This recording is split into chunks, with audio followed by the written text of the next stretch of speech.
Die Ukraine ist kein Bordell, wenn das mal kein reißerischer Filmtitel ist, aber der beschreibt ganz gut die Message der Organisation Femen, die sich weltweit für die Frauenrechte einsetzt. Und über diese Organisation hat die Filmemacherin Kitty Green aus Australien einen Film gemacht und die ist heute bei uns. Hello Kitty. Hello. Thanks for being here. Why did you go to the Ukraine to make a movie? I'm Australian, but my grandmother is Ukrainian, and was always interested in Ukraine, wanted to go and visit, and I just went to do some touristy things and visit some family, and when I was there I saw the girls protesting, and I had my camera with me, a DSLR, and I just started shooting, and it looked really beautiful, so I got inspired and made a film there. And how did you get in touch with them? Wasn't it difficult? No, not really. I filmed their protest and I cut it together and I brought it to their little headquarters and showed it to them and they liked what I did, and so they said, stick around and shoot some more, and yeah.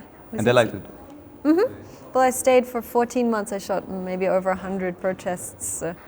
Yeah, I lived with them in an apartment. There were 6 of us. It was a 2-bedroom apartment. It was tiny and cramped and freezing. And I'm from Australia, so I wasn't used to the weather. So yeah, I really did experience a bit of life there. But it was fun. It was actually, the best year of my life, pretty much, I think.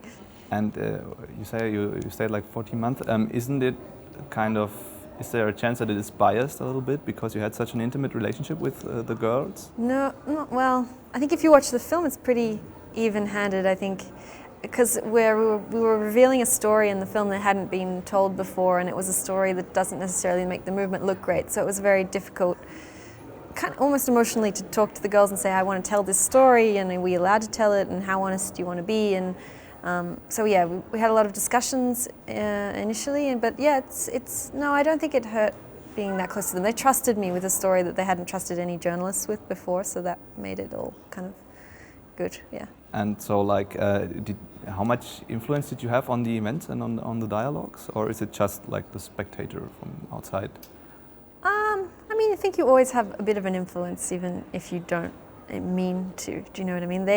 I guess by asking them questions and making them kind of question their own organization and the way it was run. Like, I had some problems with the way the movement was run, so I would sort of prod and probe and ask questions, and I guess that got them thinking, and it kind of helped them to take a step forward in some ways, I think, yeah. So the problem, is it about the patriarchal Viktor Sviatsky? He was secretly running the organization was a man, and nobody knew about this man, and I sort of was, because I became almost like their videographer over the course of the year. I got to see just how kind of great his power was and just how much influence he had over them.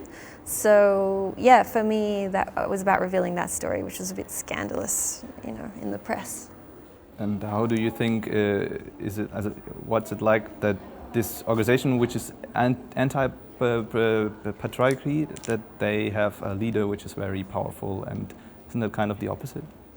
Yeah, that's what makes it an interesting subject matter for a film, I think, because it's complex and it's got all those contradictions. It's like it's a movement against patriarchy, but they have a patriarch. They're topless protesters, but they're against sex tourism. It's a strange, all those contradictions make it kind of a really beautiful story, and it's sort of more just an honest portrait of these women and their lives and what they're trying to achieve, even if we don't necessarily agree with their methods. It's nice to sort of see why they're doing something and what they're trying to do, and yeah. And would Femen exist without him? In my opinion, I don't think they would exist without him, no, but I don't know, maybe they could have, but yeah, I think he definitely pushed them to be what they are today and sort of turn the movement into what it is, which is kind of global now. It's expanding. And as you approached him with the critical questions, was it difficult? Yeah, he's pretty scary and he has a very quick temper, and I wasn't sure how he was going to react to certain things. I was a bit terrified to do it, actually. I had to, this is a whole set of steps involved in getting him to say yes, which involved pretending I was leaving, coming back, calling him up, threatening him a little bit, saying I've been secretly shooting you. But in the end, I think his ego got the better of him and he agreed. I sort of flattered him a little bit. Where do you see them in the future, like the future of Femen? where do I see them in the future? I don't know, it's evolved, it's for the better, I think. They've moved to Paris, they've started a branch and they're now working without a man at the helm, and the girls are doing it themselves, and they've become an actual feminist movement now. Thank you for having you here. It was a pleasure. And wenn ihr mehr Interviews sehen wollt von interessanten Leuten auf dem Filmfest in München 2014, dann unbedingt noch den Rest auf unserem YouTube-Channel auschecken. Und wenn es euch gefällt, ein Thumbs up und ein Like auf Facebook. Und bis bald.